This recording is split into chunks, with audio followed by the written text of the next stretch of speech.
Hello, my name is Shane Simpson, and today I'm going to speak about my beliefs on whether I believe history of sport in Western civilization is either cyclical or linear. Um, in my own personal beliefs, I believe the history of sport and athletics is definitely cyclical because throughout the history of sport, we haven't really changed a whole lot when it comes to our mindset and our wants as participating in sport. Uh, we have similar sports nowadays, and the competition in general, the style of it has maintained its consistency. Sports were used back in the day as a form of entertainment, just like our sports will begin, but gradually they will turn into a profession. Recently, we've seen sports such as spike ball. It started as just for fun game, a couple boys and girls going to the beach and using spike ball as a form of entertainment. But gradually, it turns into a profession, like we see now, as this sport has gained a lot of popularity, and now we see professionals actually participating in this.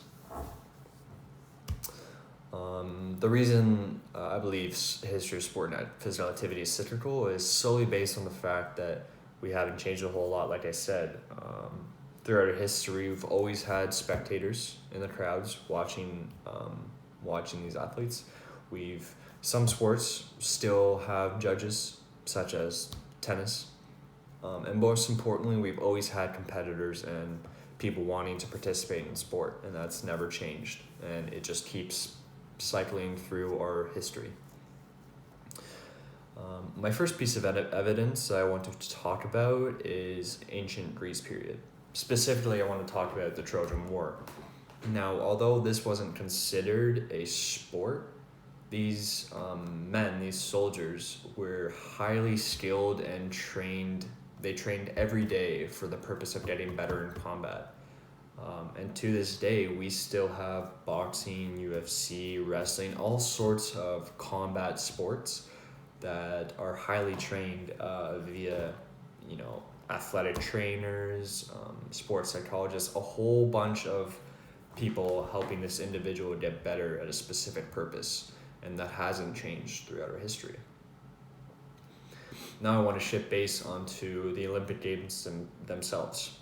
The Olympic Games, they started over 3,000 years ago. There was different names, Pythian Games, all sorts of different ones. However, the games were very similar to what we have now. Events such as the Stade, the Diaklos, the Dolokos, and Pentathlon, just to name a few, were pretty similar to our 100 meter, our 200 meter wrestling. So that has never really changed a whole lot. Just certain rules, certain regulations, and time frame and distance have changed, but that's about it. This just goes to show that even though these are very different times, different periods of human history, they still remain relatively the same.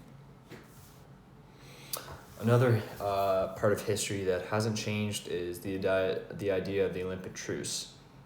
This is basically the agreement between countries that their athletes will be able to travel safely without any issues. And if there are any issues, then they will get penalized for these actions.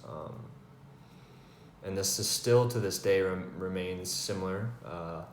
Certain countries have feuds between each other, but this truce made sure that these athletes will remain safe regardless of any feud between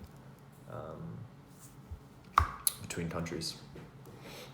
Now to move on to the medieval times, I want to talk about how during the medieval times it started out as a very aggressive time period for sporting. We had jousting, we had combat with swords, just a whole bunch of, yes, very entertaining sports, however, very dangerous sports.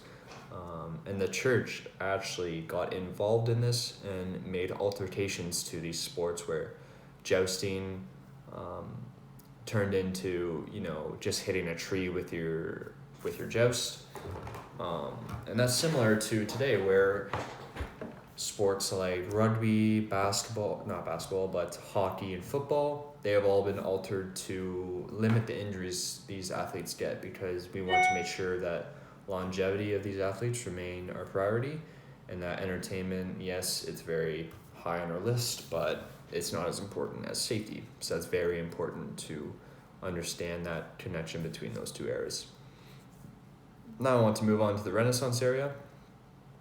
During these times, our mindset shifted to inclusion of women in sport, team sports became more of a priority, and leisure sports such as golf, um, lawn bowling, any game that didn't require a whole lot of athletic ability in itself were made a priority in the Renaissance area.